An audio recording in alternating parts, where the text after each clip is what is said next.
Welcome to the Right Time Podcast. The Right Time with Bomani Jones. It is the Bomani Jones Show on ESPN Radio. Everyone relax. That voice you hear, that's right. It's not Bomani. Everybody's panicked. Will, can you come in? Bomani's locked out. He's locked out. He can't get into the studio. He just ran to the head and the security guard left. He can't get in. I was like, man, Shannon, ain't nobody that wants to hear my voice leading off this show.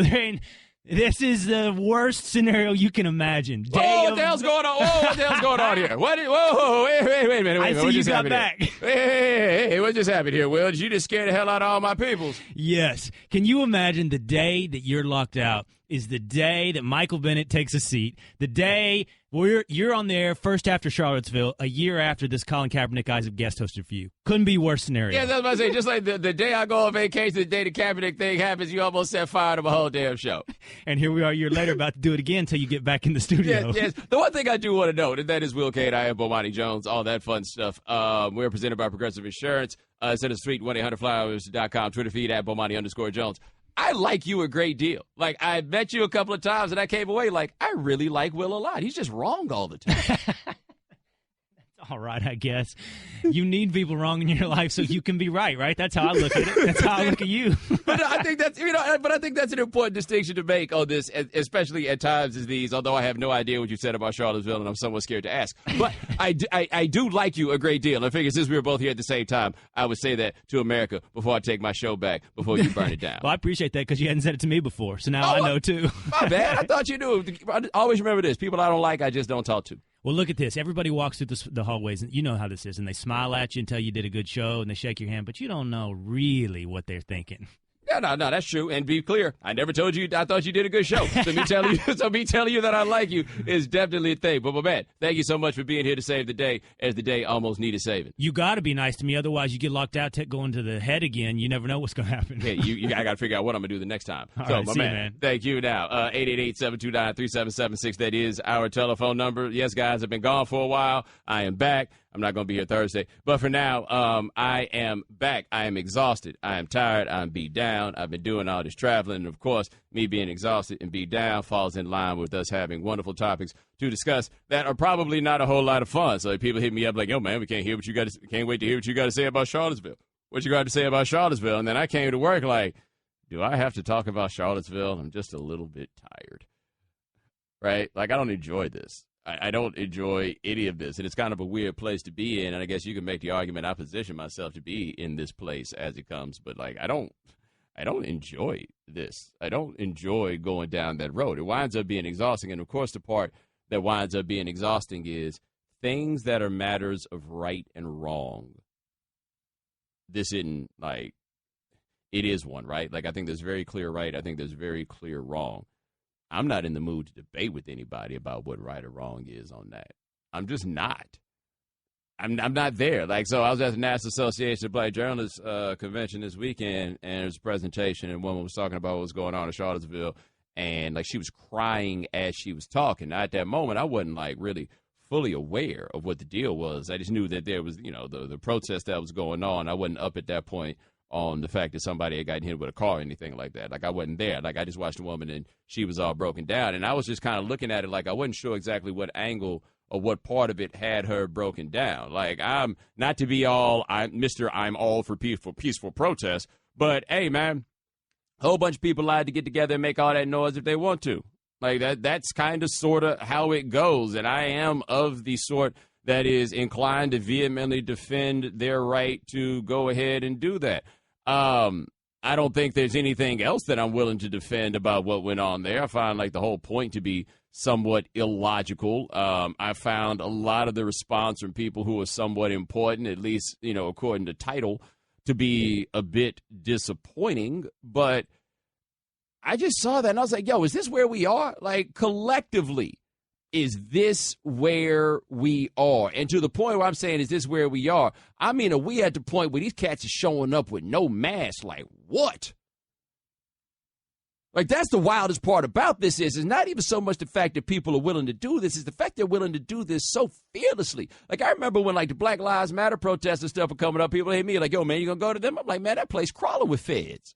you're going to be on a list messing around, hanging out there. And it's a matter of whether you want to do that or not. These cats ain't got no consideration for that. They're not worried about it at all. They out there with their faces on it like, I'm not going to lose my job or anything like that. It's like, we at a point where people are willing to come out and ride for Nazi, bruh. They are riding for Nazi. Like, all right, then. I mean, that's got to scare you, right? Because that's the part about this is I looked at that and saw it on television, man. I ain't really at the point of being, like, outraged and all that. No, man, I think that there's grounds to legitimately be afraid. And the reason I say that there's grounds to be legitimately afraid is this ain't the end. This ain't the last one. Like, this is going on right here in Charlottesville, Virginia. People were getting on planes, trains, and automobiles to protest the removal of a statue in a town of 55,000 people. And people got on planes, trains, and automobiles behind that one. This is going to keep up for a little while because the people that wound up on the business end of this are not really people who are just inclined to be like, okay, you got me. No, man. Like, this right here is going to keep going and going to keep going and going to keep going. And everybody involved in it better figure out what the hell side they on. Now, the way that this comes into sports, because you guys like sports anchors when you get your real life involved, the way that this winds up coming back in sports is what you see with these cats with the national anthem, right? Michael Bennett says he's not going to stand for the national anthem. His reasons were a bit more vague than Colin Kaepernick's were, but they were very similar. Marshawn Lynch did not stand for the national anthem, and I really can't tell you why, because he really ain't about to tell us why. He told Jack Del Rio that that's something that he's been doing for the last 11 years, and Jack Del Rio said, okay, I respect you as a man. I do wonder how Jack Del Rio would have approached this if Marshawn Lynch, who walks around wearing African medallions, and Shannon, what was that? Did he call the dude at the press conference in that press conference? He called him black man, and he called him African. It was one of those of the same circle, though. You remember that? To check which one, but it was one of the two. It was one of those, right? Like, quietly, Marshawn Lynch has told you everything, except people kind of view him almost as a gesture of sorts, so they don't think about it. But Marshawn Lynch been letting you know how he feels about this for a while. It's been subtle, it's been on the low. But like, you know anything about Oakland? Oakland got a Nelson Mandela Parkway, right? Like, you know anything about Oakland? He's telling you what it is right there. Now, NFL can't do anything to those cats, man. They especially couldn't have done anything to those cats after the thing with Charlottesville happened. But the NFL can't do anything to those cats. And it's not just because of, like, the bright light that's on Kaepernick. It's the fact that after Kaepernick did that, the NFL sent that. I mean, all those teams sent it out and said, well, let players do whatever they want. Nobody got in trouble last year for taking a knee or anything that they chose to do during the national anthem. Nobody did. The league looked up and realized they had no rules against it. They realized they couldn't fight it. And so they wound up letting that sort of thing go. Do you think Michael Bennett and Marshawn Lynch are going to be the last to make this call? Like, do you think they are? Because what I'm saying on this is I'm not at this particular moment getting into the matters of right and wrong of this, but I will tell you the sentiments in the country that then have people showing up in Charlottesville with no mask, acting up like they did, those sorts of things are when people witness them on television or they kind of live in the midst of those things. What happens on the other side is a groundswell from folks who are really stepping up, not in the name of anything other than dignity. Right? Like, it really comes down to a matter of human dignity. Like, I listen to stuff that Michael Bennett's talking about, man. Those are primarily matters of dignity. You listen to what Kaepernick was talking about. That is a matter of dignity. Like, after a certain point, there are going to be people who feel that it's necessary for them to stand in the name of their own dignity. Now, if we're going to be real about it, the cats that's out here wilding in Charlottesville, a lot of them feel the exact same thing. Except what they consider to be their dignity goes so far beyond just the basic idea of what dignity is. Like, I just can't see how you that mad about taking down a statue of Robert E. Lee if you're not even from the South. Right? So the argument them cats are making over there is they feel as though white culture is being erased. And like Robert, like if you take down a statue of Robert E. Lee, like they ain't a whole bunch of statues of other white men like all over the place. They see that as an affront to their own dignity. I think that they're being ridiculous, but I'm telling you, the response on the other side is always going to be for people to stand up, straighten up their backs, and fight for their dignity on the other end. And the NFL is full of a lot of dudes, typically guys that are in their 20s, maybe early 30s, but largely in their 20s. And this is when a lot of them become aware of the world that they live in. This is when a lot of them look around and say to themselves that I got this cash, I got whatever it is, but it don't mean that much if I don't have my dignity. And people got different steps that they're willing to take when it comes down to asserting their dignity, to affirming that in front of everybody. But when I look at cats like Bennett and Lynch, what I see through this lens, through these experiences, and through my own understanding of the world, past and present, that is an assertion of human dignity. And I hope that people understand, man, that there's a lot of folks that's out here right now who are just kind of tired of having their dignity scoffed at. They're sick of it. And it's kind of hard to live in these times and look at who says what and who does not say what, and not feel as though your dignity is under some measure of assault. And the thing that should worry you is how much of this assault on dignity that people are being asked to endure is being done in the name of the American flag. Right? Now, you can say what the American flag stands for objectively. Okay, that's fine. I'm just telling you, man, when I go on the internet and people start bucking bad with me, so many of them do it in the name of the American flag. When I see these cats that's out here with this Nazi stuff, they out here doing it in large part in the name of the American flag. Like, we have in a lot of ways allowed the American flag to be co-opted by those who do not seem to buy into what at least the theoretical values are that are behind the American flag. So if you are mad at Colin Kaepernick for disrespecting the American flag, or Marshawn Lynch or Michael Bennett, look at who the people are who wave that flag and put it in my face. And when I say my, I mean me. Go look at who the people are that take that flag and that put it in my face when they tell me that my dignity doesn't matter. Those are the people disrespecting your flag a whole lot more than these people who won't stand for that anthem.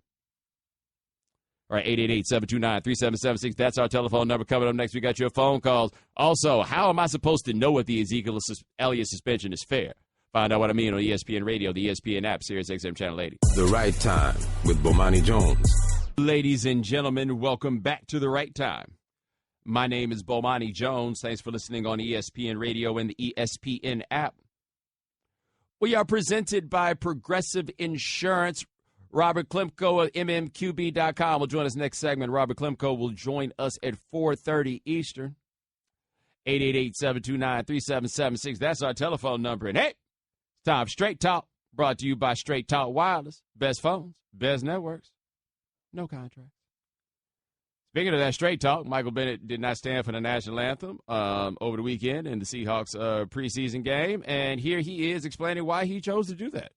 I think last week with everything that's been going on in the last couple of months, and especially after the last couple of days, seeing everything in Virginia, seeing what's going on out there, and earlier today in Seattle, I just wanted to be able to use my platform to be able to continue to speak on injustices. First of all, I want to make sure people understand I love the military. My father was in the military.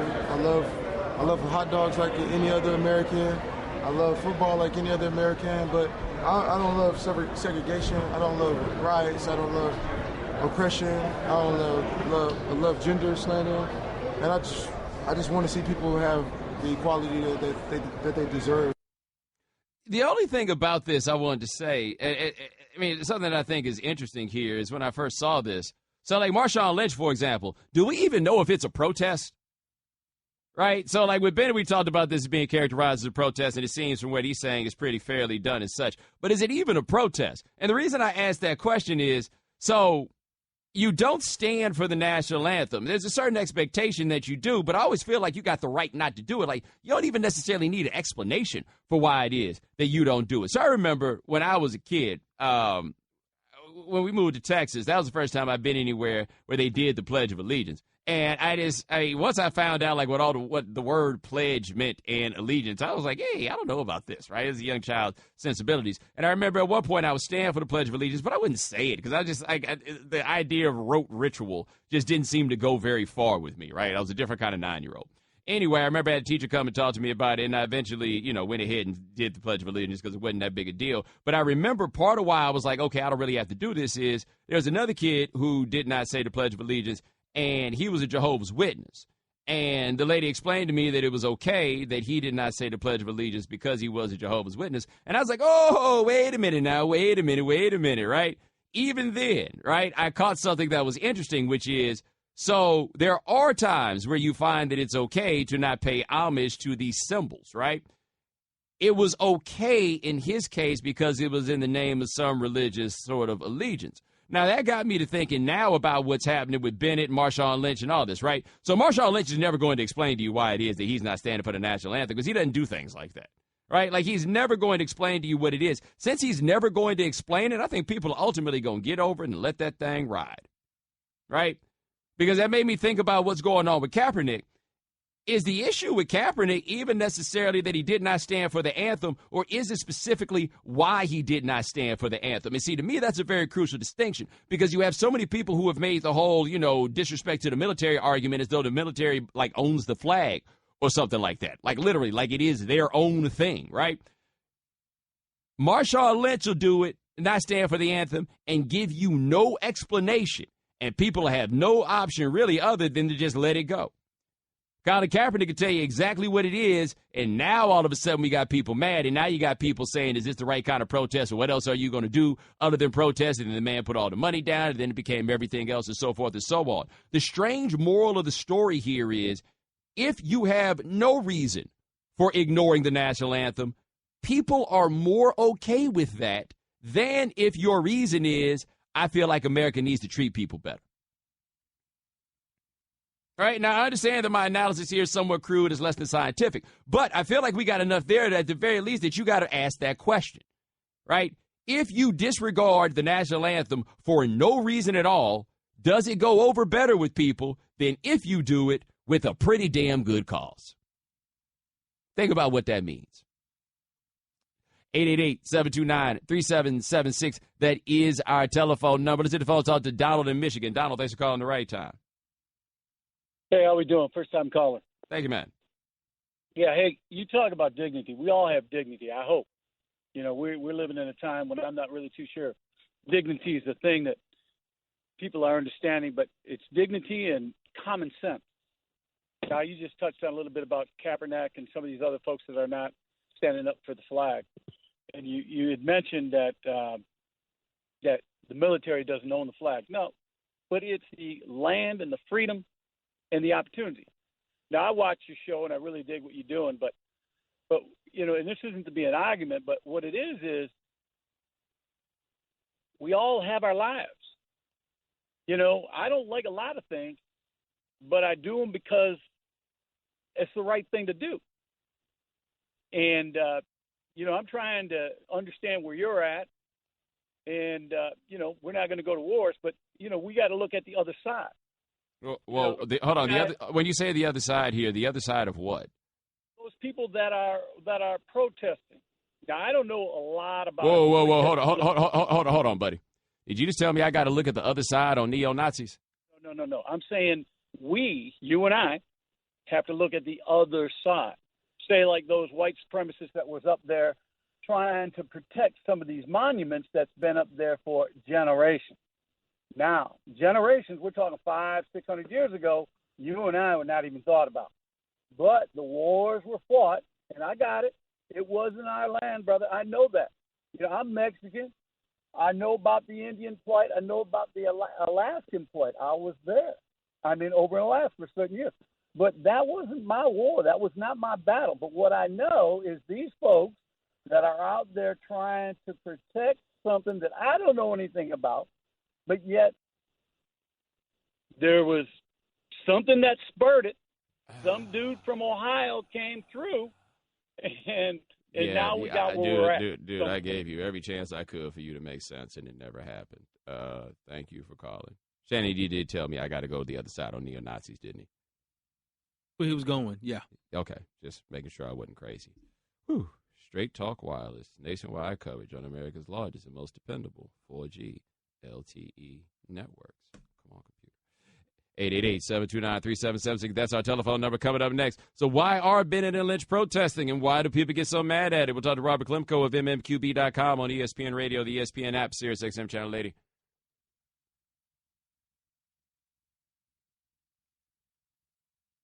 NFL fans will do almost anything to help their team win. Tostitos, the official chip and dip of the NFL, created lucky bags for select NFL teams this season. They participated in team traditions with the hope that doing so would bring luck to each team. They raised the 12th man flag for the Seahawks, waved the terrible towel for the Steelers, and gave Broncos bags a mile-high salute. Current NFL players Dak Prescott, Jadeveon Clowney, Joe Flacco, and Aaron Donald all participated to make their team's bags lucky. Visit Tostitos.com to see how Tostitos made your team's lucky bags and pick one up at a store near you. The Right Time with Bomani Jones. Ladies and gentlemen, welcome back to The Right Time. My name is Bomani Jones. Thanks for listening on ESPN Radio and the ESPN app. All guests join us on the Shell Pennzoil Performance Line. Just like our next guest, he covers the NFL for MMQB.com. He's got a column up right now that you can check out about national anthem protests and some of his thoughts on those things. His name is Robert Klemko. Now, Robert, I guess I'll start with, were you surprised to see Marshawn Lynch and Michael Bennett decide they weren't going to stand for the anthem? I figured that somebody would, with Colin out of the league. I mean, it made sense that it was guys who were involved in the protests last year and who, were in that big text message group that a lot of NFL players who were interested had last year. I actually thought that there would be more people doing it. I mean, it makes sense that Marshawn and Michael are doing it because they're in such good financial situations, in such good standing with the teams that they're on, that they have a lot of room to do it.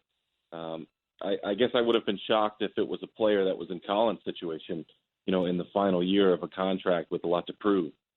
Now, one thing I think is interesting when you talk about it with Michael Bennett, Pete Carroll basically is like, hey, guys, say whatever it is that you want. There's no attempt to rein those guys in. But is that not an affront to the argument about distractions, about having somebody who takes such a stance? The fact that Carroll's able to do that? Yeah, the fact that they don't seem to be distracted, at least as far as I can tell.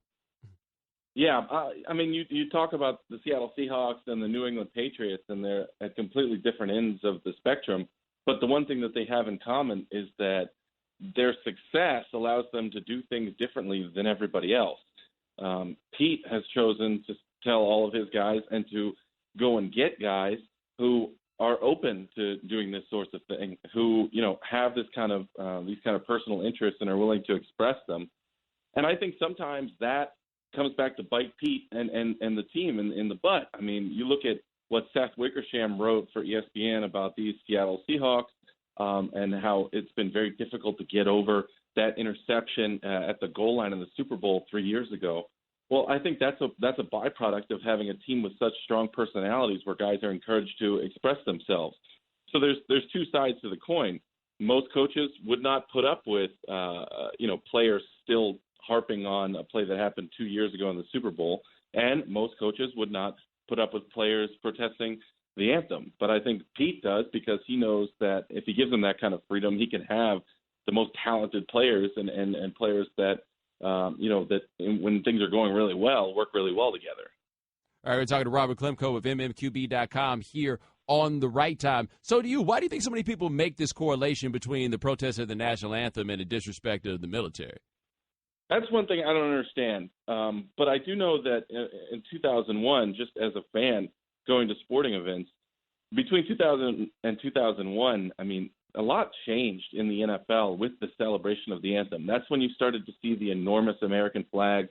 That's when they started to march out representatives for all four branches of the military. That's when you started to see it on television more. And I think it was seen then as a celebration of our freedom from tyranny and, a tribute to the people who died on 9/11 and the people currently fighting, for their sacrifice now overseas. And so I guess a lot of people then made that connection, but I really never have. I mean, I think the flag represents the 50 states that it stands for and the ideals that they were built on.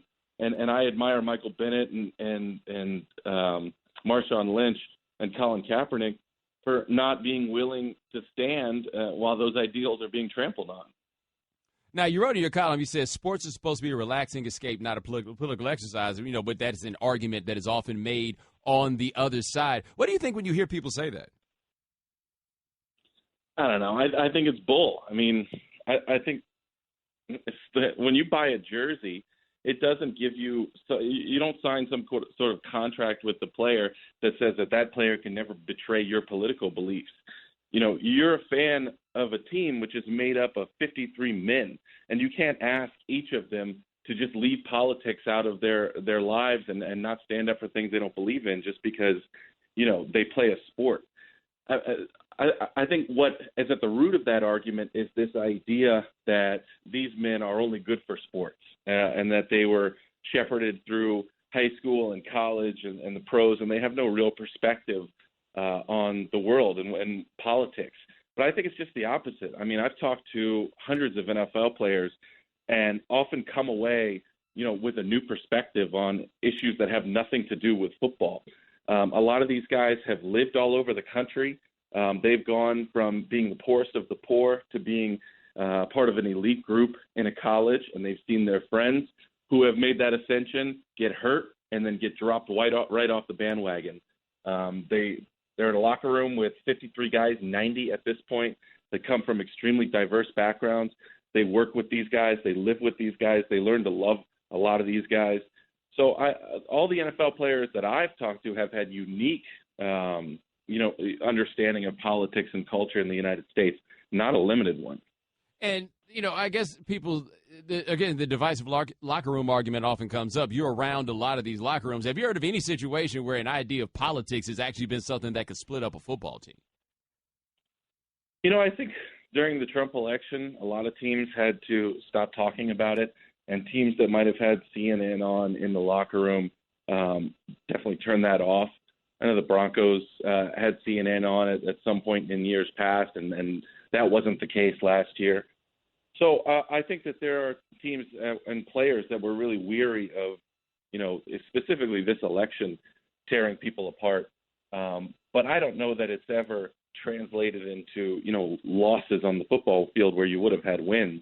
In the end, these guys have 16 opportunities every year to get a job, to have a job the next year. None of the contracts are guaranteed. So if you have any interest in maintaining a career in the NFL, you're not going to let petty political differences affect, the way you perform on the field. All right, talking to Robert Klemko of mmqb.com here on The Right Time. Now, you mentioned this text message group. I think for our listeners who are unaware of this, what is that text message group? So last year during the anthem protests, when Kaepernick started doing it and other players were interested in doing it, they started a giant text message group involving over 30 guys in the NFL, big names that you would have heard of. And they were all essentially discussing what to do next. And Kaepernick, weighed in, and I can't remember which names have been reported, so I don't want to throw any names out there that weren't. But basically, these guys talked about the appropriate way to do it, and you remember that week last year when players all around the league either sat or kneeled or raised fists. That was kind of the culmination of that discussion. Well, how much of that continued through the season? I think it continued sporadically, but not the way that not as intensely as it had been leading up to that. I think the players who started it were intended to create a united front in specifically the way that they protested, and to a large degree they were able to do that. But I think as players began to finish their protests and start standing again for the national anthem, though Colin Kaepernick never did, I think that discussion slowed down. All right, that is Robert Klemko. Check him out at the mmqb.com, covering the NFL. My man, thanks so much. I appreciate it. Thanks for having me. All right, now ESPN Radio is presented by Progressive Insurance. You can save hundreds on your car, business, or recreational vehicle insurance from a local independent agent. Go to Progressive.com today. Now, that's Progressive. The Right Time with Bomani Jones. Ladies and gentlemen, welcome back to The Right Time. My name is Bomani Jones. Thanks for listening on ESPN Radio and the ESPN app. All guests join us on the Shell Pennzoil Performance Line. Thanks to Robert Klemko of mmqb.com for joining us last segment. Dan Graziano of ESPN will join us in the 5 o'clock Eastern hour. Remember, if you miss anything live, check out the Right Time podcast available on the ESPN app. Talked a little bit about what's going on with the people not standing for the national anthem over the weekend. Let's hit the phones on 888-729-3776. Talk to Zach from Pennsylvania. Zach, thanks for calling the Right Time. Hey, Belmonte. How you doing? Doing all right. Hey, I just had a quick question to ask you about. I wanted to know what you thought about if it had more to do with the fact that Kaepernick, when he protested last year, if he was doing the big scene was made because of him wearing like the pig socks with the cop hats on it, when like Marshall and Jenkins, when they were protesting about it, Jenkins didn't sit, but he stood with his fist up. When he was protesting about it, he actually went out with the police and did ride-alongs and stuff to see both sides of the story. I'm not saying that anyone's wrong. I'm just wondering if you thought that plays more of a role in that. I think that the stuff about the socks and the T-shirts were all retroactive in terms of the way they were received, and I appreciate the call. Like, if you ask somebody, so when was the pig sock picture taken, most people couldn't tell you.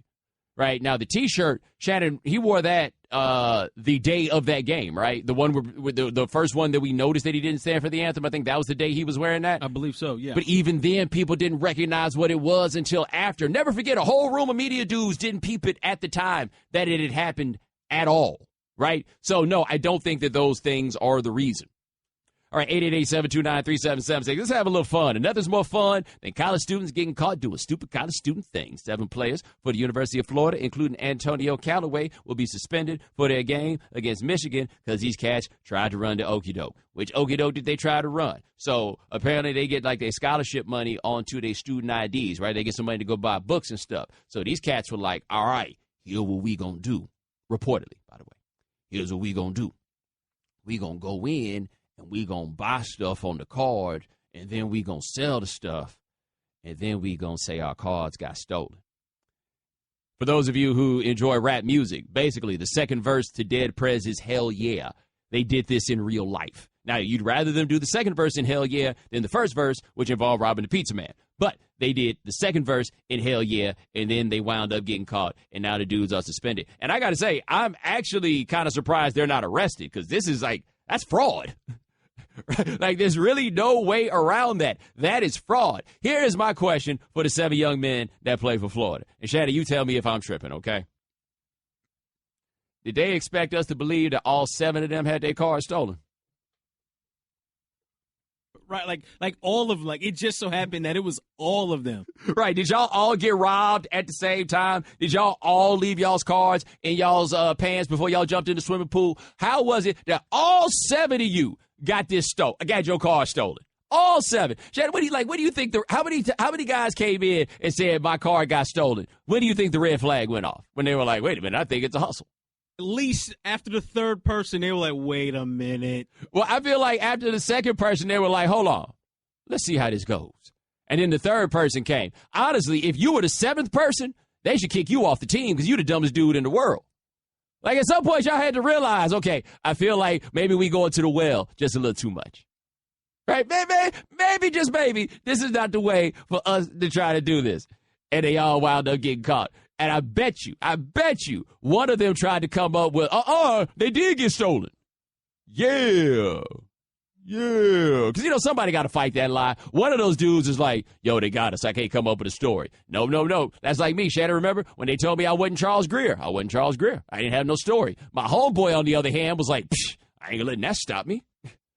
Obviously, with them using the same lie, no, they did not come together and sort this out. Like, okay, you're going to be the one who got it stolen. You're going to be this. No, they all went in there dolo.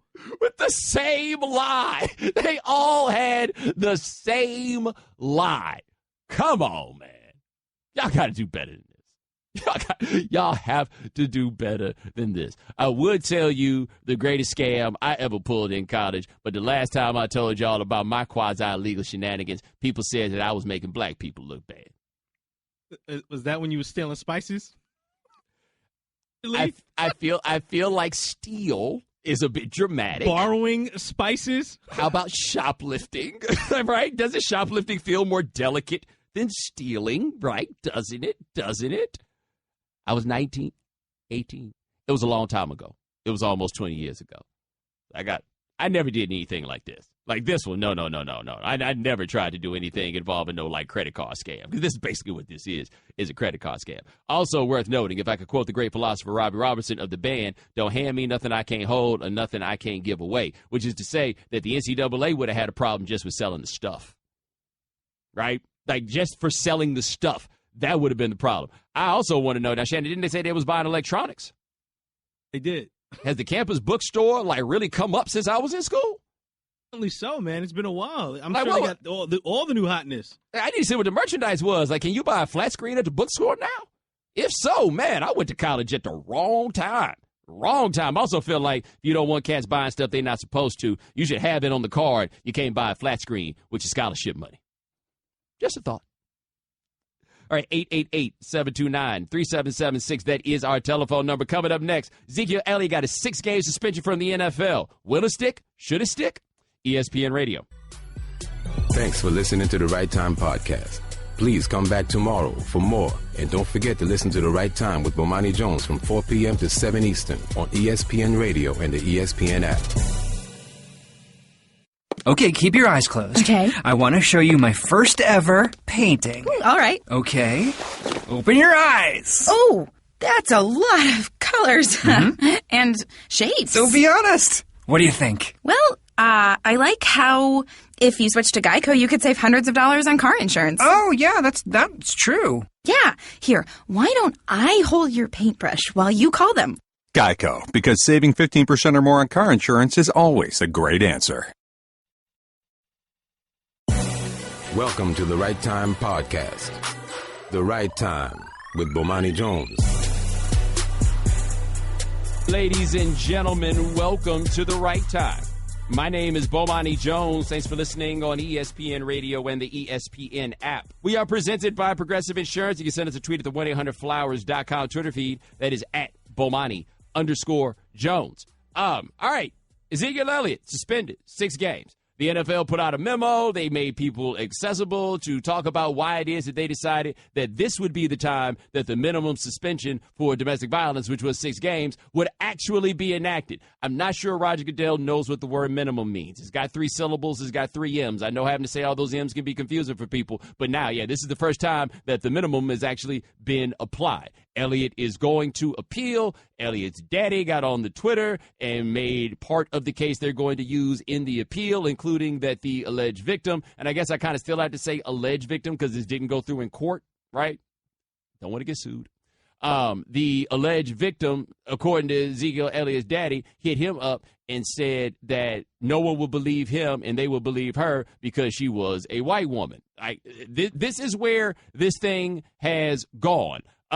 Jerry Jones, we hear, is furious about what has happened. Now, what goes on next? I said Ezekiel Elliott's going to put in an appeal. I think the appeal had to come down within 3 days of what had gone down, so the appeal is coming. And here's Adam Schefter on Mike and Mike saying what Zeke probably needs to do in order to get his suspension reduced. I would just say that Zeke Elliott has a uphill battle here. I mean, it's possible that a game or two could be shaved off. We've seen it happen before. Other players have had certain appeals reduced, particularly if they're contrite. But as it's been explained to me, I don't think he's going to be contrite here. I think he's going to come in gloves off and try to take apart the NFL on the facts that it accumulated. I think that's the wrong approach because the league believes it has the evidence, and I know that Ezekiel Elliott, the Dallas Cowboys, they don't believe that the evidence is there. But it doesn't matter because the league believes it's seen enough, and the league makes the ruling, and the league makes the ruling upon appeal. So you're asking him to be contrite about something that he doesn't believe happened. And that's where this gets to be tricky, right? He says this did not happen.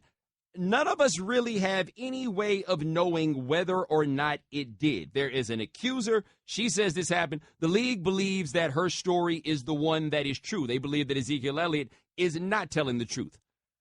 I don't know. I can't say. I know the league says they have all these different people that they spoke to in the course of making this decision. They've come to where they are on this. This is what it is. Here's the thing, though. I've said this before. Credibility is like insurance. You don't need insurance till you need insurance. Right? Like you pay all that money every month for insurance. Most months, you never wind up needing that insurance. Mess around and let that bad boy lapse and see what happens. You're going to be out there on the side of the road talking about where's my insurance.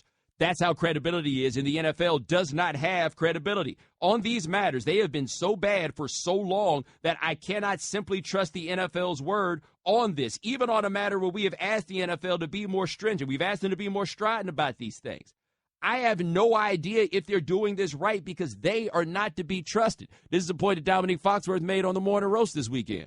This is something that is difficult for me to speak to because you don't ever want to sound like you come down on the side of Ezekiel Elliott or a player who's committed any acts of domestic violence. So we all agree that the things that he's accused of and the evidence that seems to support some of that is horrendous. But consistency is important. And you can't just be out there throwing suspensions and fines and punishments around willy-nilly without any sort of consistency. And I'm not here to argue that Ezekiel shouldn't be punished, or I'm not even here to say how long it should or shouldn't be. I just believe it should be consistent. And so for me, I think it is fair to ask the NFL the question of why is it that Josh Brown gets the 1 game and then Ezekiel Elliott now gets the 6? By the same token, I have the question of Jerry Jones. Why, again, was it that you were so sure that there was nothing? Because the NFL seems pretty damn sure that there is a lot. I don't have anybody here that I feel like I should believe on the strength of their word. I don't feel like I have either of them on either side that I should simply believe on the strength of their word. I don't have it. So I don't know what I'm supposed to do with this. I have no idea what I'm supposed to do with this punishment. I have no idea how I'm supposed to tell if it is or is not fair, because the only person that I got to ride with on this right now is either the guy accused of domestic violence or the NFL that has handled this poorly so many different times.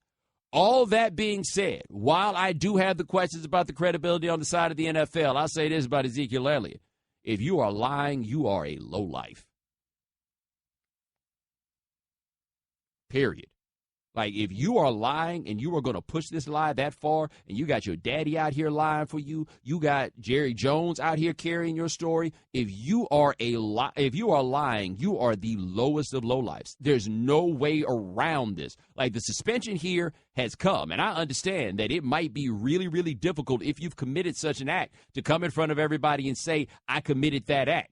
But that's the place where you start getting the redemption on this sort of thing and people start buying into you again. Like, if Ray Rice had still played in the NFL, if he had gotten another chance at the NFL, we would hold Ray Rice up as an example of how it is that you're supposed to handle these things. And I feel like if Ray Rice had gotten into the league, these dudes that get out here and make these mistakes would be far more likely to own them and face up to them, because they would have this example of a dude who is showing you, you've made this mistake, well, now you got to go out here and get this right. And then after you get this right, all the things that you feared about telling the truth, you'll have nothing to fear after that.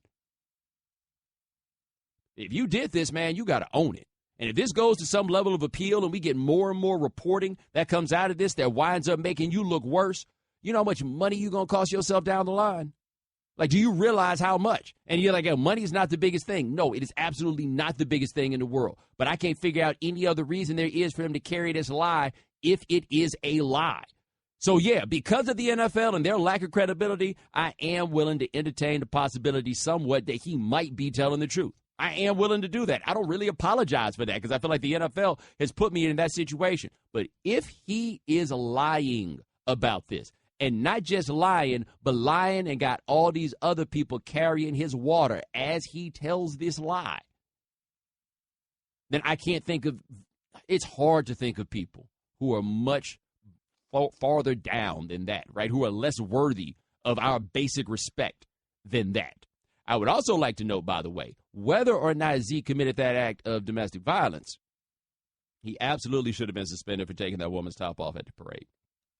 Now, I'm not saying that necessarily should have been a 6-game suspension, but he absolutely should have been suspended for that, even if you're talking about 1 game. Because if the NFL is talking about violence against women, that was one of those, right? And I think that's the one that if you really, really, really want to, like, show something to the players in the league, you probably do more by coming down on that one than you would on the alleged act of domestic violence, which is not to say that the act at the St. Patrick's Day parade is the same as what he is accused of in Columbus. No. What I am saying, though, is that thing of that St. Patrick's Day parade is something that far more young guys are likely to actually engage in, right? Like, a lot of dudes who think themselves as good dudes are far more likely to engage in that one, because it's real easy, especially for young dudes, mess around, get out there drinking with these girls, they out there grooving, you start feeling comfortable, you think that you the man, and you try this one time and she slaps your hand away and you think it's no big deal, and then you try it again. It was a big deal the first time, too. Like, that is a place where we see people make mistakes at events like that every day. And I mean, mistake is not the right word to understand. I'm not sure what the best way is to put it, but I think you know what I'm talking about. And it's real easy in this society to be a young dude and think that kind of behavior is okay. Real easy. Because when guys do get caught up doing something like that, we go talk to them and we say, hey, man, you shouldn't have done that. But there's nothing that really comes down there. Like, there's nothing that actually happens to them when something like that goes down. But that's bad, man. Like, that is a problem. It's not just simply a violation of personal space or something like that. That is legitimately an assault. And this dude on camera, you can't do that. So even if he did not do what they said he did in Columbus, I think he did something that was worthy of being suspended. I absolutely do believe that. I got no back down on the fact that I think that he should be suspended on that. What I hate more than anything else, though, is that the body that we are trusting to enforce on these measures is one I absolutely cannot trust. I can't.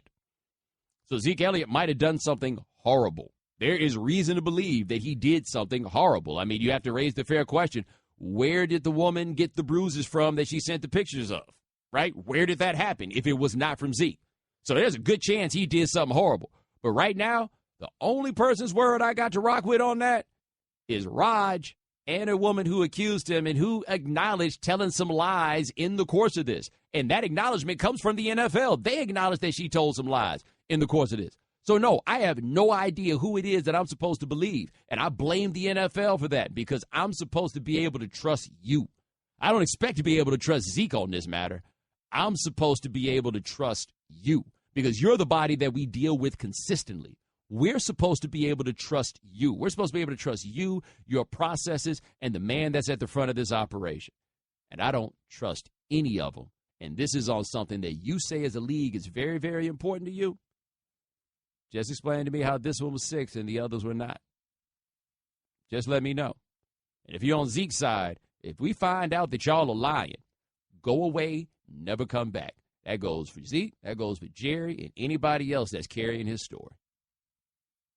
All right, 888-729-3776. That's our telephone number. Coming up next, we got your phone calls. And also, shout out to Chris and Kyle Long. I'll tell you why on ESPN Radio, the ESPN app, Sirius XM Channel 80. The Right Time with Bomani Jones. Ladies and gentlemen, welcome back to The Right Time.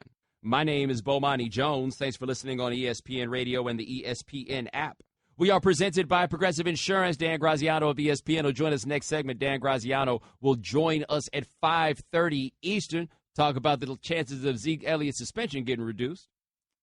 888-729-3776. That is our telephone number. We were just talking about what's going on here with Zeke. Let's hit the phones. Talk to Brent in Georgia. Brent, what's going on? How you doing, man? Doing all right, man.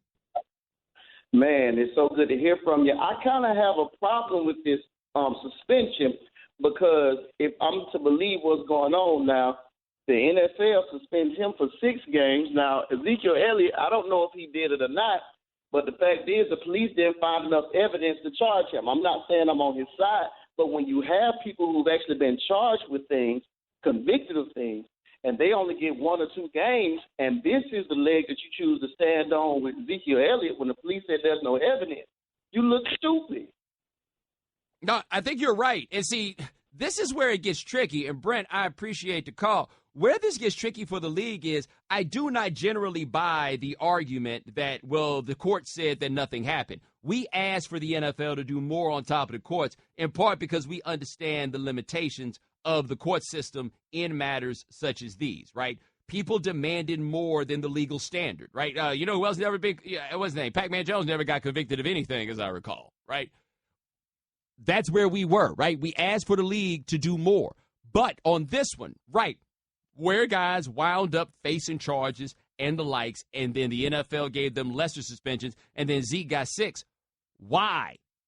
Like, I think it's fair for all of us to get into a place where we are asking, why was this it?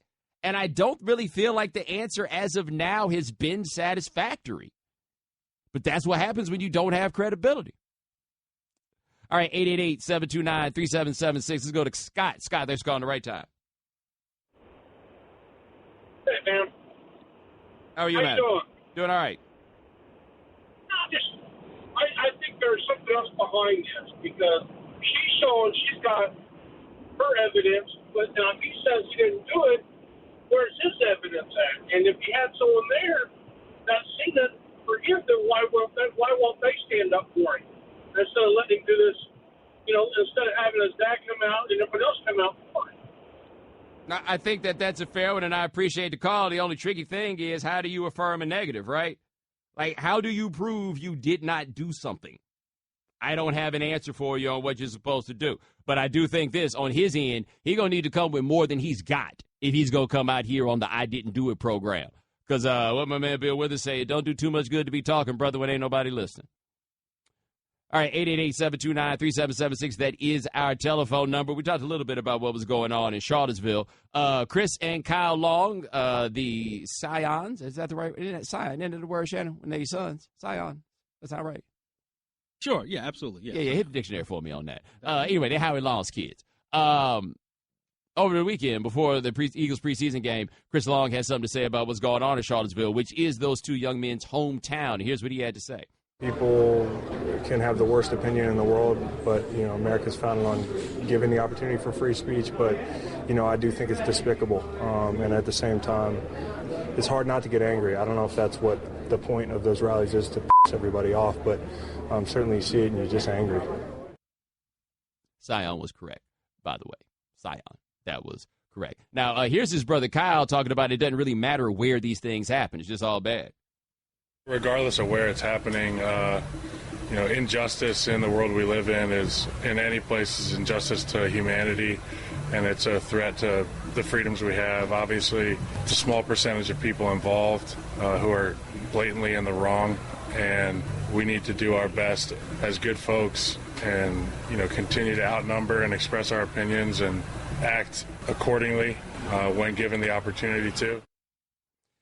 Now, my man talked about what we can do as good folks in this one. This is something I want the NFL to consider, like just as a thought.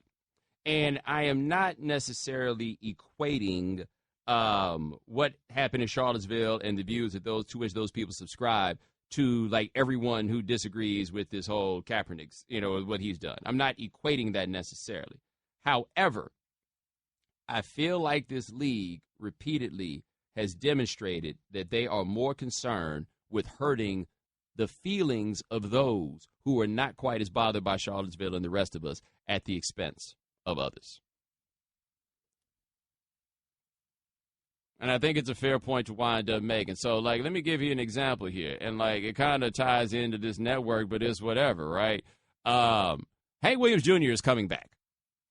Right, Hank Williams Jr. will be back doing the Monday Night Football song. And I told you about this before. I went on TV once and we were supposed to talk about it, and I was really mad because I was going to get my criticized ESPN on, and then Dave Zirin and Paul Feinbaum wound up having an argument that involved the Holocaust, and I didn't really feel like that was the place for me to participate when that happened. But Hank Williams Jr.'s whole career is wrapped up in that Confederate flag. Last time I checked, you can go to Hank Williams Jr.'s website, and you can get a shirt with his face right in the middle of the stars and bars. It's the same stars and bars that you saw people flying at their rally on Saturday. The same one, right?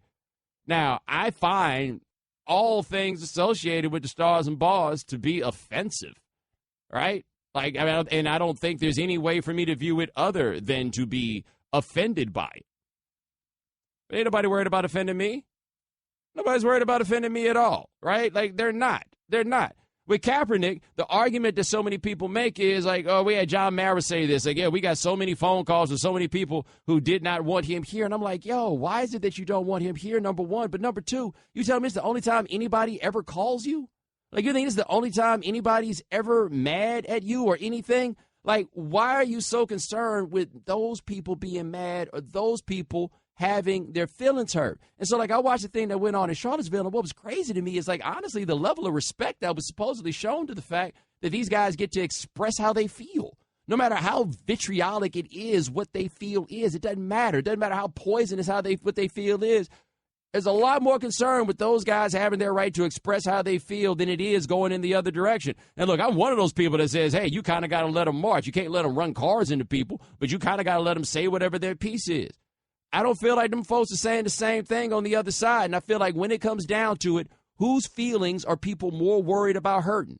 The people that's out here doing that, or the people who are offended by the way that Colin Kaepernick is treated? J.D. Power did a survey asking fans who watch less of the NFL why it was, and I think the percentage was something like 26% of Colin Kaepernick, but it was ultimately 200 people in that whole poll who said that Kaepernick was the reason they watched less of the NFL. We did a poll on the ESPN radio account where people were mad that we even asked the question as to whether or not people would boycott the NFL over Colin Kaepernick. We had more people in that poll say that they would consider that than we had people say anything in that J.D. Power poll. but ain't nobody worried about hurting their feelings, not even a little bit. We don't have to entertain everybody's views. Their right to express them, certainly. Their views, not so much. Just an hour ago, I had a Mexican dude telling me that I had to see the side of the neo-Nazis. The hell is wrong with us, man? And that's what fascinates me, brought to you by Firestone Complete Auto Care. Keeping cars running newer, longer. Whatever you drive a Firestone. All right, coming up next, what's the likelihood that Zeke Elliott's suspension will be knocked down a little bit? Dr. Dan Graziano on ESPN Radio, the ESPN app, Sirius XM Channel 80. The Right Time with Bomani Jones. Ladies and gentlemen, welcome back to The Right Time. My name is Bomani Jones. Thanks for listening on ESPN Radio and the ESPN app.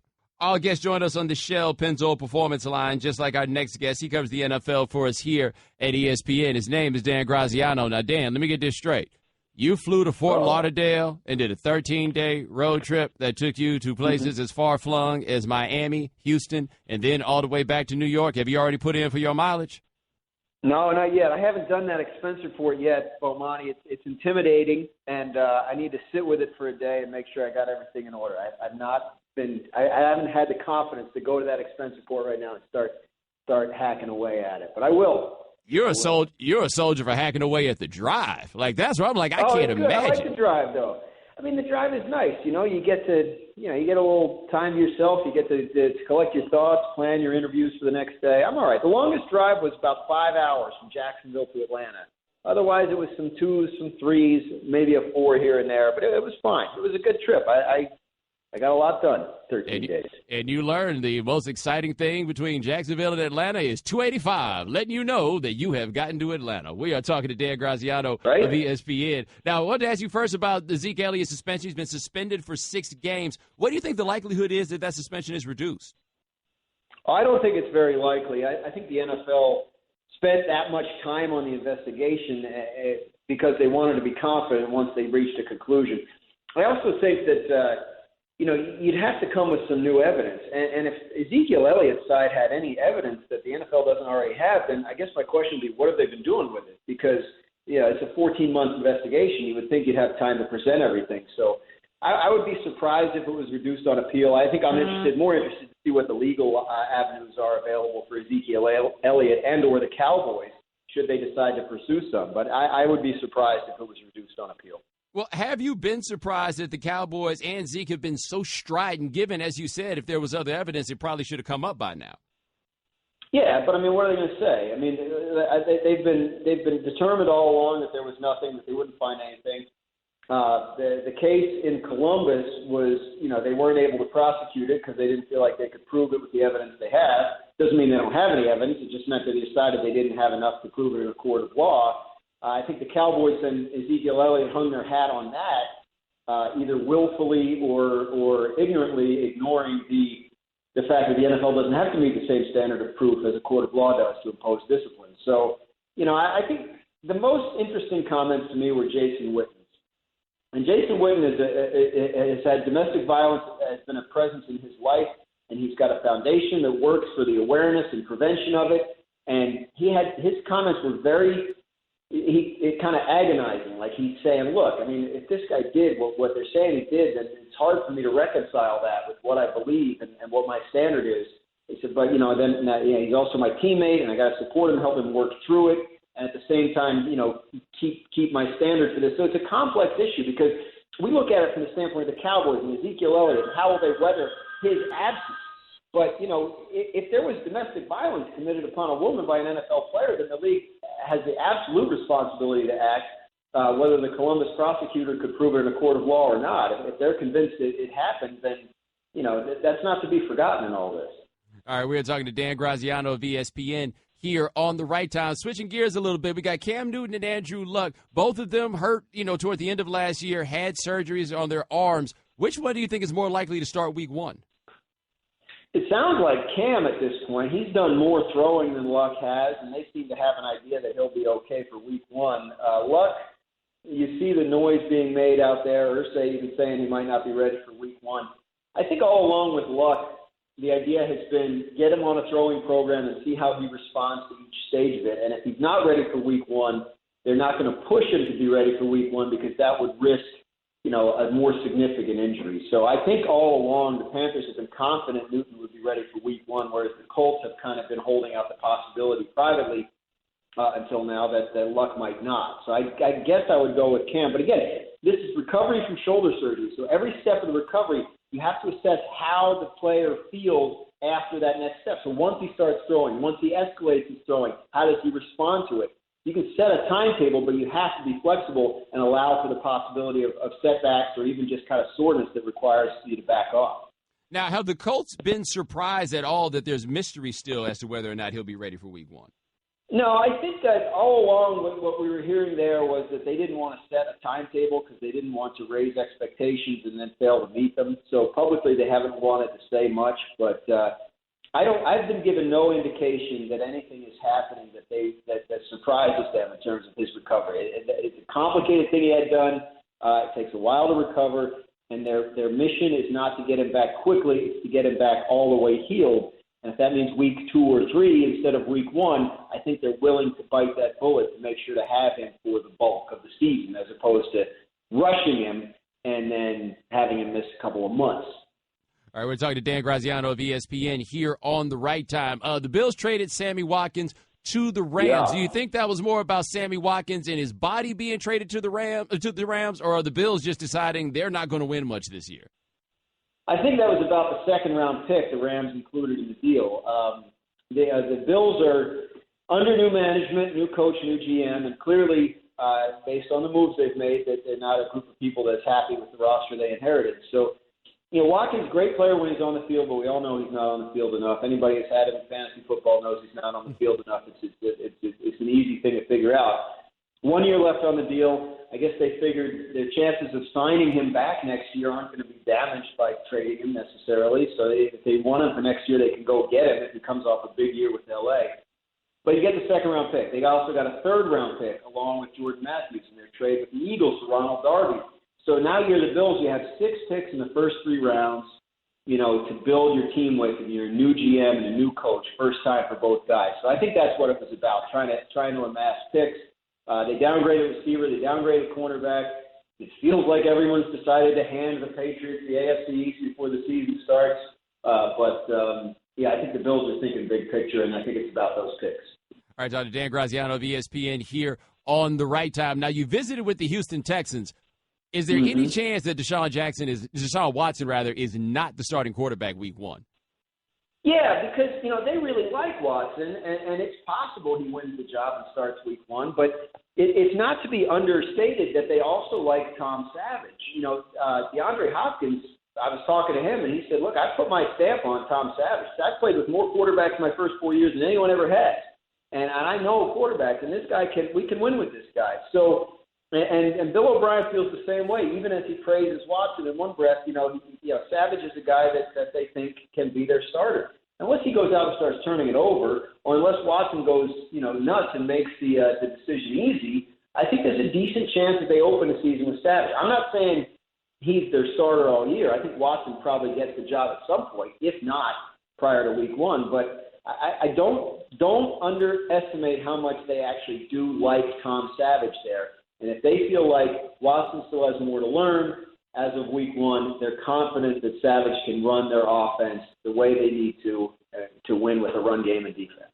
All right, that is Dan Graziano. Check him out, covering the NFL for us here at ESPN. Thanks so much for joining us, my man. I appreciate it. My pleasure. All right, now, ESPN Radio is presented by Progressive Insurance. Comparing rates to help you save. Now, that's Progressive. Call or click today and find out how much Progressive can save you.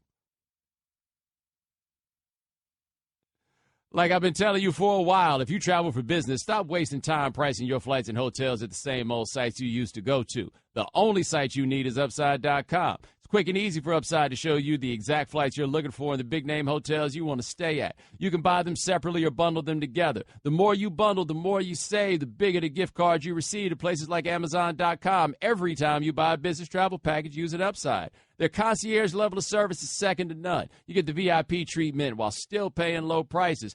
And their expert navigators are always available 24/7 through phone, chat, social, and email to help at any time. Upside's the real deal for buying your business trips. You got to give them a try. And right now, when you use promo code Bomani, you're guaranteed to get at least a $100 Amazon gift card on your purchase, on your package purchase. That's code Bomani to get a $100 gift card free. Upside.com, the better way to buy business travel. Minimum purchase required. See site for complete details. The Right Time with Bomani Jones. Ladies and gentlemen, welcome back to The Right Time.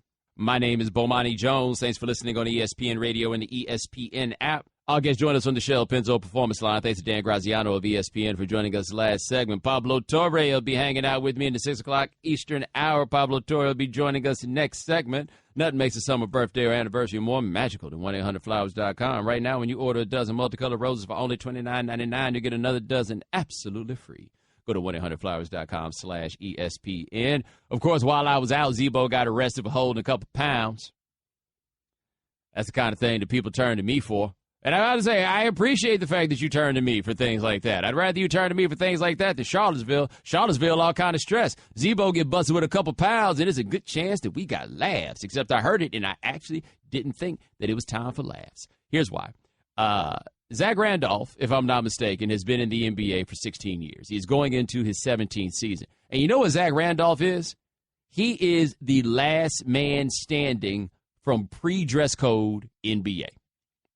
That's not to say that there aren't other players who are in the league from pre-dress code NBA. Mike Dunleavy's still in the league. Vince Carter's still in the league. LeBron James. You know, we got other cats that we can name that are from the pre-dress code era. However, Shannon, you correct me if I'm wrong, if I missed anybody. Zebo is the last dude left who was one of the reasons why we got a dress code.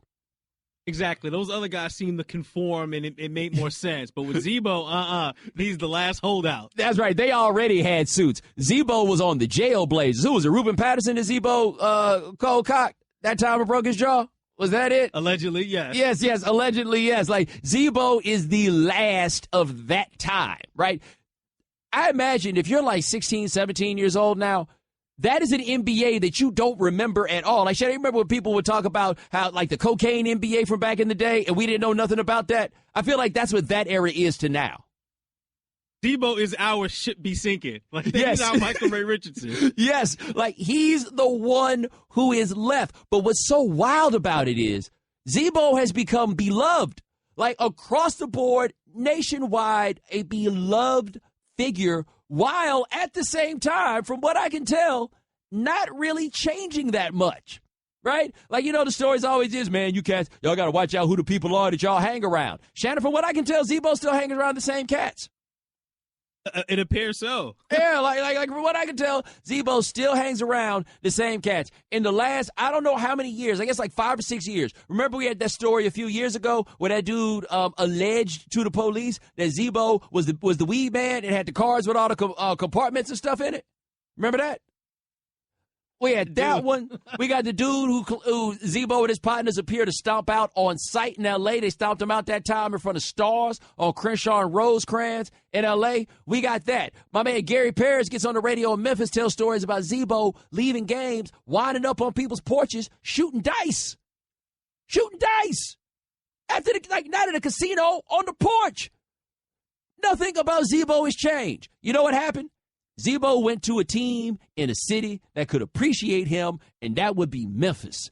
And now all of a sudden, we all love Zebo. By the way, I would like to note that I don't have a great explanation for you as to why it is that Zebo had 2 pounds in his car. I will say, though, I don't believe that Zebo had 2 pounds with the true intent to distribute, because quite honestly, the margins aren't high enough to make it worth Zebo's time to be carrying 2 pounds, right? Like, if Zebo was moving dope in a way that would involve somebody having 2 pounds, that somebody would not be Zebo. And oh, Shannon, I forgot. Remember that time that dude went to Zebo's house to sell him a half ounce of weed and then offered him a price that he found to be too high, and the dude told him they jacked the price up because it was Zebo, and then Zebo's partners allegedly beat him up with pool sticks?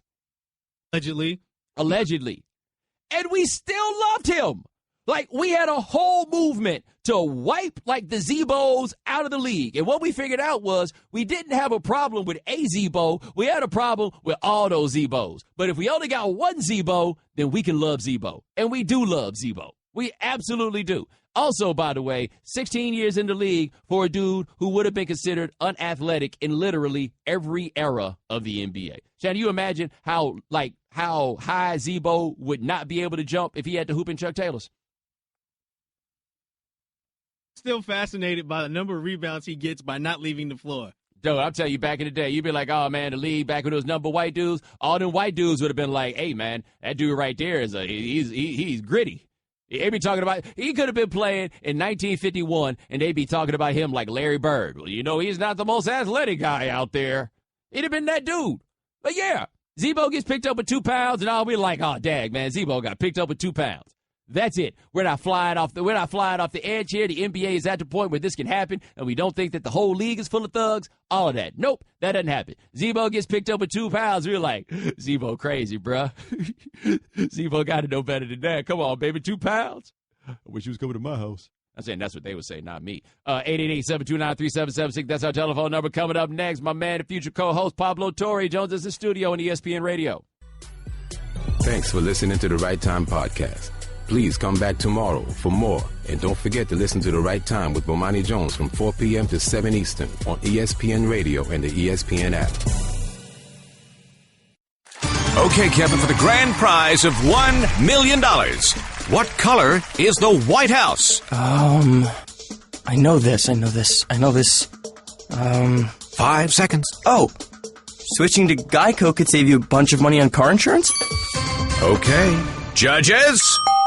That's true, Kevin. They'll allow it. Congratulations. You're a winner. Woo! Geico, because saving 15% or more on car insurance is always a great answer. Welcome to the Right Time Podcast. The Right Time with Bomani Jones. Ladies and gentlemen, welcome to The Right Time. My name is Bomani Jones. Thanks for listening on ESPN Radio and the ESPN app. We are presented by Progressive Insurance. You can send us a tweet at the 1-800-Flowers.com Twitter feed. That is at Bomani_Jones. Joining me here is my man, Pablo Torre. You ain't over there looking at notes, are you? Whoa, Pablo, you have to turn your microphone on. There we go. So the sad reality is that I did write myself a note on the way to this show. I prepared a little, not prepared. I just had a thought, and I wrote it down because my notes app on my phone is a junk drawer of 2,000 notes. But the note says, this is my note to myself, when it comes to free speech, society should play prevent defense. Do tell. So I realized we're talking a lot about free speech these days, and we never really established where the limits are. So this notion that a Nazi rally can occur in a town raises the question of when does the state, when do people intervene and say, we need to prevent this from happening? Right, and there's limits, right? Like fire in a crowded theater, for example. Yes. But mostly, like, I don't want to play cover 2, right? Like college campuses, the short gain stuff, really, that's fine. Like college campuses can be weird laboratories of thought, and that's okay. I'm not going to play cover 2. But we just got to recognize when the bomb is coming.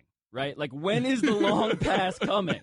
Because all we're doing is playing prevent defense. I'm cool with campuses doing their own thing. I'm not saying we got to highly regulate every little riff on the internet or in the university space.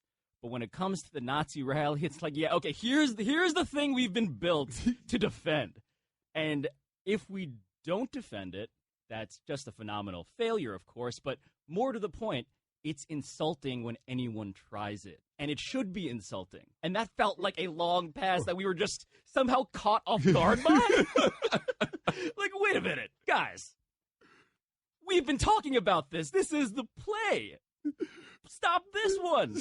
Well, here's the problem, where I think it gets to be interesting on this one, because I will vehemently deny. Like, I saw something where someone resigned their position from the ACLU because the ACLU is defending the right of the Nazis to do this. And I am on the side of the ACLU on that one because I'm big on process, right? Like, I'm totally big on you have to be able to allow them. The question is, can you have the Nazi rally without the dude in the car running over people and without people getting beaten with sticks? right? And so it becomes an interesting theoretical notion once it's placed there into that level of application. Like, can you have that? Because I feel like when the non-police show up with riot gear, oh, buddy, I'm not sure what we're supposed to do now. Right, like here's a football. It's whistling through the air. We see it all coming.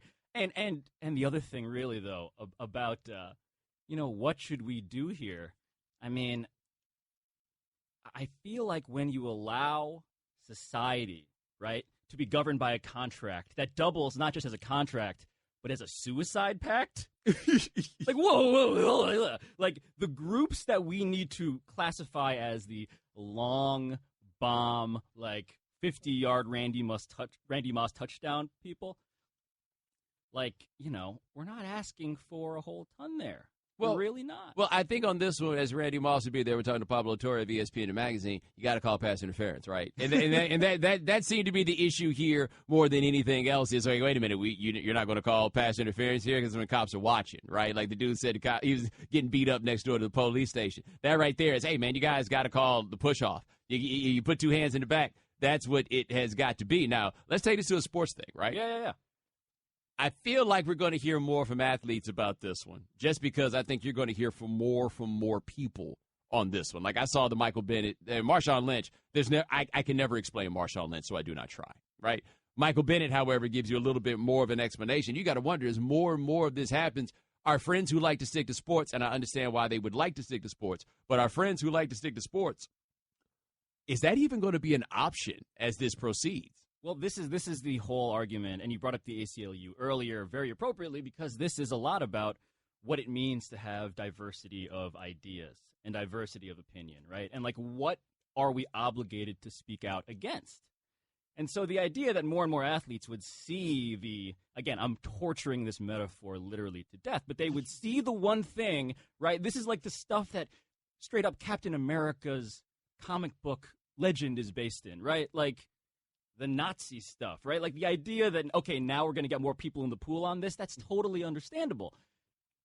But, again, if your understanding of a social contract, right, the thing that we all live under and agree with, the thing we're defending ultimately, if you think that that also extends identically to people whose goal is to destroy said social contract, then it becomes the interesting suicide pact concept, right? Yeah. And this is a real huge argument that the ACLU will vehemently, I'm sure, disagree with me about. And I get why. I'm just saying, if we're going to recognize the stakes in a realistic way, we have to realize that a civil society is a civil society because it condemns roundly. I'm not even necessarily saying you got to ban this speech. I'm just saying the response to be so uniformly robust as to indicate, yeah, look, you can't, no. That just has to be the response. Yeah, now see, what was interesting that was wild about what happened over the weekend was I was at the National Association of Black Journalists convention, right? So I wasn't really doing much work. Like, I wasn't paying too much attention, so I was aware that something was going on here. And so the thing that struck me about it, and I talked about this on the radio, was the fearlessness of it all. Like, the idea that you're going to show up here no mask, right? Face out.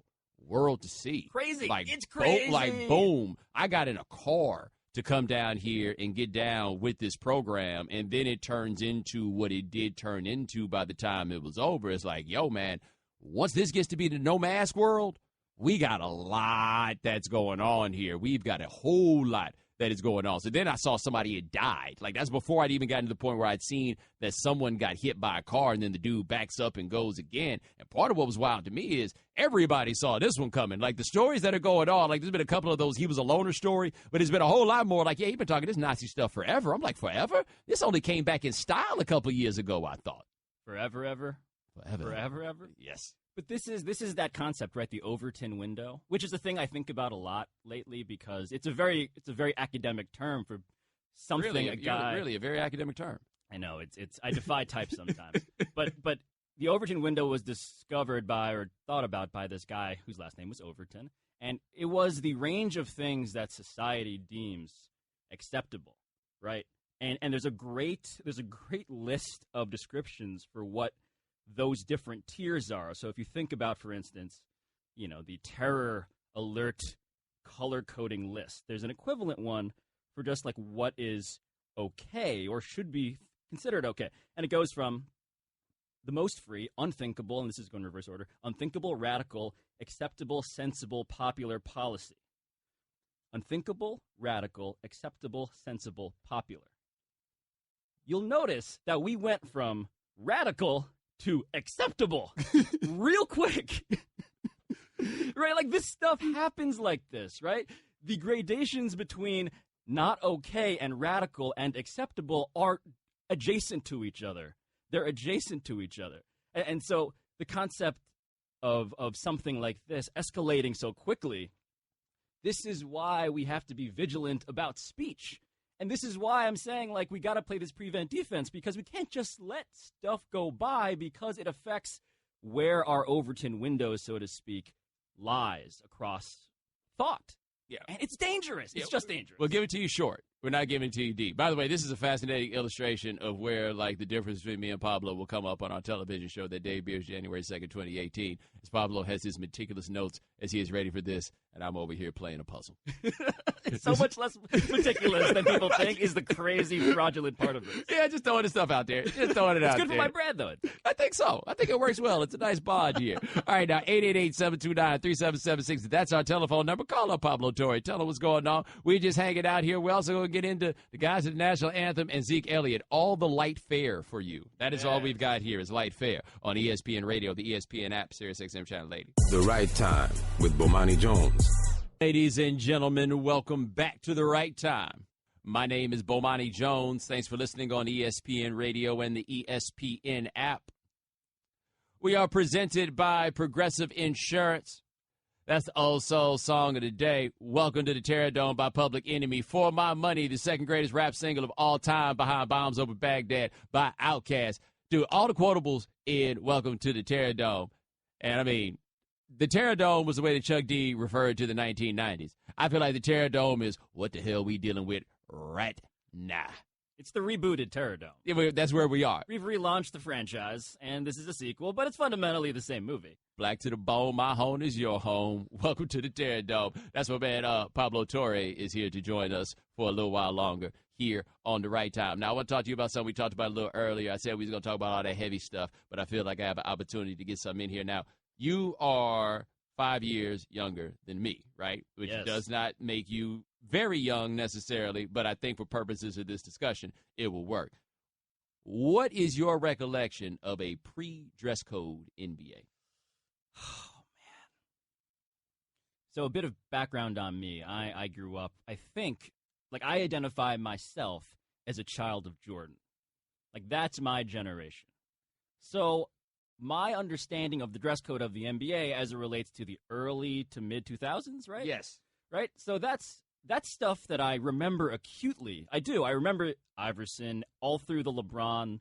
Like, I remember, and I later would talk in a very surreal way to Maurice Claret, in which he showed me a photo of, like, him and LeBron in this era, right? So, like, 03 era LeBron and Maurice Claret, when Maurice Claret was like on the same level. Exactly, peers, right? They were peers at this point. And they were both, of course, wearing gigantic T-shirts. So this was the time that I do remember, but I wasn't so old as to, like, have adult thoughts, right? So me, as a viewer of this TV show, I wasn't the target demographic. Right. But now where I think where you're going with this, like, I love it so much more in retrospect than I did at the time. Right, because the idea of Zach Randolph as beloved figure is mind-blowing to me to consider, right? Absolutely mind-blowing, this idea that, like, Zebo got caught with 2 pounds. We're like, oh, Zebo. Like, right, so, like, on a scale of 0 to 10, I feel like this didn't even really rate. Like, on the Richter scale of sports media scandal. Hold on. On the Richter scale. Where did this rate? On the Richter scale, a Zebo scandal. Forget about, like, the whole thing. Just like the range of Zebos. We were talking about this earlier, where there was a whole movement to, like, get the Zebos out the league. And one Zebo has held on, and we love that Zebo. We absolutely love Zach Randolph. Now, also, I think it's interesting, and you are a magazine writer, so you tell me what you think about this. Mm-hmm. Zach Randolph he has a career, a life, and just basically his constitution is very conducive to great magazine features. right? Like people wind up getting into Zach Randolph's story and they wind up being touched by the depth and the layers to it. Like Tom Izzo said that, he'd always been opposed to players leaving school early or, the one and done thing. Yep. Until he recruited Zach Randolph. And he said he went and saw Zach Randolph and he saw the level of poverty and was like, okay, get the hell out of here as soon as possible. And now again, 16-year veteran Zach Randolph gets busted with 2 pounds. And we're just like, oh man, Zebo being Zebo. He's the last samurai.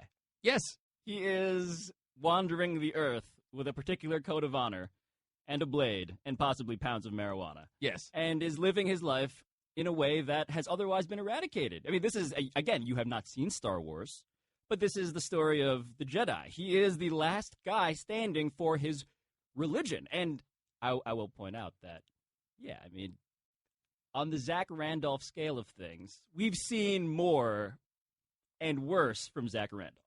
Yeah, we're talking to Pablo Torre of ESPN Magazine here on The Right Time. Now, in the course of this discussion, it dawned on me. Here is a line of demarcation that we can draw on these eras, right, of players and everything else. You tell me what you think about this as the line. Did you appear on an episode of MTV Cribs? Zebo appeared on a legendary episode. Have you ever seen his episode of MTV Cribs? This is where he is in my brain for me. The answer, I'm sure, is no. But at the same time, I feel like I could paint you a screen cap from that episode. Yes. I would also say that Zach Randolph's episode of MTV Cribs is like the ultimate dog whistle of either you know or you don't exactly what is going on here. Because a lot of people are like, yeah, I saw it. What was the big deal? And the rest of us are like, oh, my God, I will never forget it. I think you're on number one. So give me the most searing memory from this episode. The decor. Now, the decor. How decorative was the decor? Very. The decor. Now we're talking like wall hangings? How many different times have I said the decor? That should be making it clear to you that all we're going to do is call it the decor, right? The decor. And we love Zach Randolph. And Zach Randolph went to Memphis. Memphis is a town that loves Zach Randolph because he is so Memphis. Like I remember he went there, and I saw Jerry Stackhouse the day that he got traded. I think he got traded to the Grizzlies. And I was like, yo, man, what you think about Zebo? And he was like, I hear Zebo got family down there. I was like, oh, okay. And then I was like, ooh, is that good or bad? And then little did we know, 8 or 9 years later, it would turn into Zach Randolph being like this cuddly, soon to have his jersey retired, donating money to pay people's bills at the end of the month, Zach Randolph. It's good that you mentioned Cribs because the way I think of that generation was that is a better TV product, right? If you're into this for the characters and the narratives in a truly cinematic way, not just the back and forth of like a standard day of debating sports, but in the sense of these people are absurd and inspiring in the same kind of breath, that era in which people were unapologetically different, yes, that era was so much more fun to watch from a character perspective. Here's what that era was, right? And this is, I've never like done any real scientific testing of it, not even a legitimate level of qualitative research, right? But this is what that era was. There is a combination of things. It's a post-civil rights era generation, right? And on top of being post-civil rights era on this, it is also like, let me get this right. Okay. Post-civil rights is a big part. Oh, the mass incarceration era. Like, this is the first generation where we're really seeing the effects of sending all these people to prison and what happens. Like, the interplay of culture from, like, this revolving door prison and everything that comes from, like, the desolate job market. Like, all these things come together, right? The overlap between the population people we write about all the time and why they're involved with drugs in prison. Yes. We have these two things coming together. But here's what that era had that is kind of hard to explain to people. That was a very interesting period in time where people wanted to get rich, but that's it. Right? Like, it wasn't as though, like, I want to get this money, and now I'm going to start wearing fancy suits, and now I'm going to start going to the opera. Incorrect. I like how I dress. I like the people I hang out with. I am going to get rich, and I am going to wear gaudy jewelry with this same white T-shirt that I would have been wearing all the same, because I am not trying to be anybody other than who I am right now, because I feel like coming out of the civil rights era, there was a certain level of optimism of where you could go, and then the mass incarceration then puts a wall, like a boom ceiling on that. We're like, okay, maybe you can't go that far, right? Like, maybe your dreams can't be that. So they figured out, okay, the worst thing about being poor is being poor. right? The worst part about being poor is not having money. I now have money. Problem solved. I don't want to wear no suit. And that's how you wind up with all those people in that time. HBO, if you're listening, you may need to replace a TV series soon. Please consider this summary the capsule for a dive into the history of America through the lens of Zach Randolph's episode. Yes. Now, by the way, before we go to break, Pablo, I'm going to show you this screenshot right here of Zach Randolph's MTV Cribs episode. And don't say what you see if you see anything. Just tell me, do you see anything? Is there anything that you see? Oh, just tell me this. The slogan, the sloganeering. Yeah. Well, does that name ring a bell to you? I mean, I want you to tell me. I want you to explain to everybody who's only heard of this name but doesn't understand this name. And you want the wrong thing, buddy. That's what I thought. Get instant gold status at Shell. Join the Fuel Rewards program now at fuelrewards.com/gold. All right, Pablo Torre hanging out with me, probably for another segment here on ESPN Radio, the ESPN app, Sirius XM Channel 80. Like I've been telling you for a while, if you travel for business, stop wasting time pricing your flights and hotels at the same old sites you used to go to. The only site you need is Upside.com. It's quick and easy for Upside to show you the exact flights you're looking for in the big-name hotels you want to stay at. You could buy them separately or bundle them together. The more you bundle, the more you save, bigger the gift card you receive at places like Amazon.com. Every time you buy a business travel package using Upside, their concierge level of service is second to none. You get the VIP treatment while still paying low prices. And their expert navigators are always available 24/7 through phone, chat, social, and email to help at any time. Upside's the real deal for buying your business trips. You got to give them a try. And right now, we use promo code Bomani. You're guaranteed to get at least a $100 Amazon.com gift card on your package purchase. That's code Bomani to get a $100 gift card free. Upside.com, the better way to buy business travel. Minimum purchase required. See site for complete details. The Right Time with Bomani Jones. Ladies and gentlemen, welcome back to The Right Time. My name is Bomani Jones. Thanks for listening on ESPN Radio and the ESPN app. I'll get join us on the Shell Pennzoil Performance Line. My man Pablo Torre hanging out with me for a little while. Right Time is brought to you by Upside. Now say big on traveling. Get a big gift card every trip you buy. You'll love Upside.com. Upside.com. All right, 888-729-3776. That is our telephone number. So apparently, come across the news desk here, we found out what all was in Tiger Woods' system. Hydrocodone, which is the Vicodin. Mm-hmm. Hydromorphone, which is Dilaudid. Oh, Wait, is that Dilaudid? Dilaudid. I don't know. I would assume you don't know the band Mountain Goats, but they have a song, I believe, that's about this. It's of a wavelength that is extreme. Yeah. And I believe it's kind of one of those tranquilized. Well, hold on. I'm not done. Alprazolam, which is Xanax. Zolpidem, which is Ambien. And Delta-9-carboxy THC, which is the active ingredient in marijuana.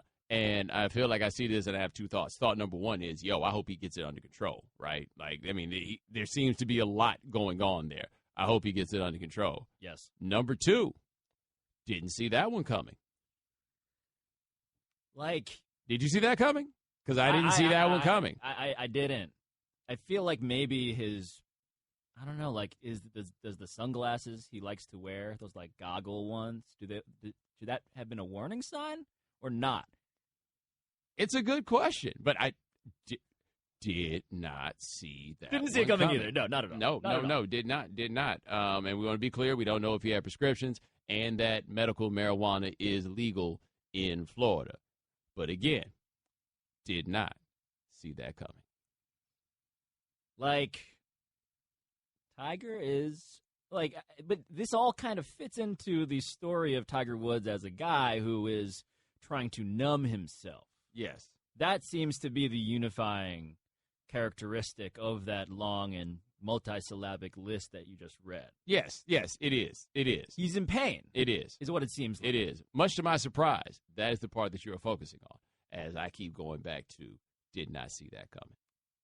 Did not. I also love ESPN. How did he consume it, do we think? It's a fair question to ask, right? It is a very, very, very fair question to ask. What are his means of acquisition? on all of these things. And shout out to ESPN, by the way, for running through, because they got the scientific names for all of these things, and they even put in, like, I think somebody at the desk was like, okay, we have to explain it's hydrocodone because you just, don't want to give away Vicodin, and, right? There's all kinds. You got to explain it's hydromorphone, and then they get to the weed, and they're like, all right, put that down there, too. And it's delta-9-carboxy THC. But they put THC as initials because whoever was typing that list of all them long names is like, look, I ain't writing all that out. I'm not.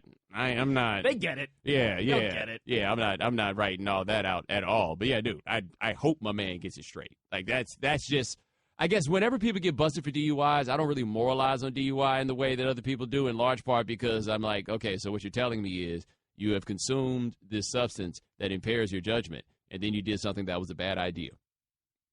I see how it happens, right? Like, yes, you should certainly be more responsible, but I don't stand on my chair about that one in the ways that I feel like a lot of other people do. Like, I just don't. So often when I see this, I'm like, man, I just hope you're all right. And with Tiger, I'm like, it seems pretty clear that you are not all right.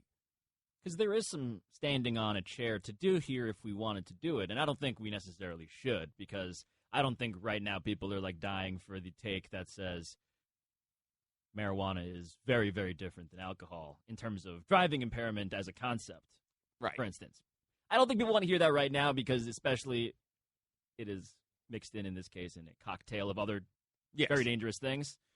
But, yeah, I mean, this is a gradation of seriousness. Yes. Well, I think it also, to a degree, I think when people see stuff like this is the moment when you realize that a lot of the hand-wringing about marijuana is way overwrought, right? Because I run through all of these things, and I tell you that he's dealing with the one that we're not looking at is the big problem, is the one that is the least legal, right? Like, the other ones are the ones that have us like, whoa, man, I hope you're doing okay. Mm-hmm. The last one was like, let me find out.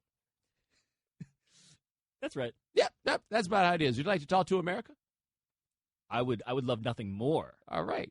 888-729-3776. That's our telephone number. Let's hit the phone. Talk to James in Virginia. James, thanks for calling the right time. Hey, thank you for taking my call, gentlemen. Happy Monday, guys. You too, and man. I will touch on that Tiger Woods thing, too, man. That kind of threw me for a loop as well. Even like you said, man, I hope he gets it together because those things are real deal. But the main reason I'm calling for you, gentlemen, is I want to say thank you, man. I want to say thank you, guys, for touching in on real hard subjects. Nothing in this world, nothing in this country will ever change until people sit down and have real conversation about racism. And I know this is a sports show, so you can only go but so far. But again, let me say thank you. Hope you guys have a wonderful evening. And B, I vibe with you, man. You bring me back to the old times, man, when I was growing up. Have a great one, guys. Hell to the Redskins. I appreciate it, man. Although he did tell us to keep talking about racism, and then said "Hail to the Redskins" on the way out the door, which kind of like. But I appreciated his compliment that came before. Yeah, that. I do. But we do kind of have to note that does kind of like fly in the face of some of the stuff that came. But that kind of right, it unintentionally adds to his point without realizing it, because one of the things we do need to do really is like figure out a way to find out like what a lot of people, like what a supermajority of people in this country actually agree on. Yes. Like, let's just create one of those, like an actual terms of service, Like, let's just start to figure out what we all agree on. Because I think we don't know. I don't think we know what we actually agree on, even the most basic stuff. Yeah, I think, about Nazism. Yeah, I think that's fair to say that we don't know what everyone agrees on. But sometimes you just get out there and you realize that there are common things between people, even if the common things wind up being unspoken, right? And they're the things that go across the society. Like my man Jimmy Israel used to recommend to me, he's like, you got to find the beat, right? Like, where's the beat that you can ride and that you get in and everybody else can kind of find the groove. And every now and then things happen and you get to a place where you can look at what's going on and you're like, okay, this is the beat, right? Like, this is the common thing that goes across to all people. And I feel like one of those times was when we ran through that list and we got to this THC with Tiger Woods, right? Like, I feel like everybody saw that one detail and they were like, huh. See, that's the common beat that people have right in front of them all the time, and they completely ignore it. And not saying those things as you see them is part of what is tearing us apart. Wow. I think that was deep. First off, shout out to Jimmy Israel. I've been to his studio in Cleveland. Really? Yes, he and I used to do this show, The Barbershop on NPR. I remember departed. that. Yeah. But Jimmy Israel, yes. I wish he was sitting here with us, actually. That would be an awesome conversation. The last thing I expected in mentioning Jimmy Israel here was Pablo being like, I've been to Jimmy's house. Not his house, his studio. Even all the same, the last thing I expected. Yes. One of his residences. That is Pablo Torre. Anybody else on hold? Nah, we just go to commercial. 888-729-3776. That's our telephone number. Coming up next, we still got questions about what's going on with Zeke Elliott. We'll catch you up on that and what you haven't heard on ESPN Radio, the ESPN app, Sirius XM Channel 80. The Right Time with Bomani Jones. Ladies and gentlemen, welcome back to The Right Time. My name is Bomani Jones. Thanks for listening on ESPN Radio and the ESPN app. Our guest join us on the Shell Pennzoil Performance Line. It's Pablo Torre of ESPN, who's like still hanging out here, so I guess I jumped the gun a little bit on that. I have nowhere else to go. There we go.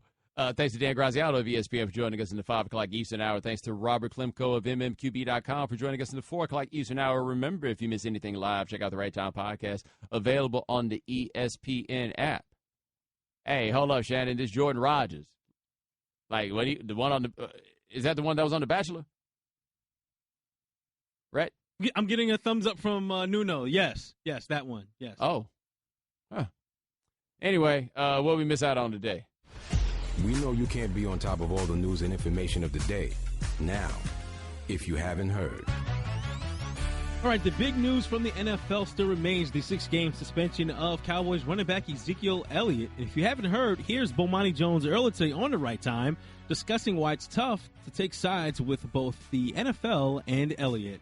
So for me, I think it is fair to ask the NFL the question of why is it that Josh Brown gets the 1 game and then Ezekiel Elliott now gets the 6? By the same token, I have the question to Jerry Jones. Why, again, was it that you were so sure that there was nothing? Because the NFL seems pretty damn sure that there is a lot. I don't have anybody here that I feel like I should believe on the strength of their word. I don't feel like I have either of them on either side that I should simply believe on the strength of their word. I don't have it. So I don't know what I'm supposed to do with this. I have no idea what I'm supposed to do with this punishment. I have no idea how I'm supposed to tell if it is or is not fair, because the only person that I got to ride with on this right now is either the guy accused of domestic violence or the NFL that has handled this poorly so many different times. All that being said, while I do have the questions about the credibility on the side of the NFL, I'll say this about Ezekiel Elliott. If you are lying, you are a lowlife. Period. Like, if you are lying and you are going to push this lie that far, and you got your daddy out here lying for you, you got Jerry Jones out here carrying your story.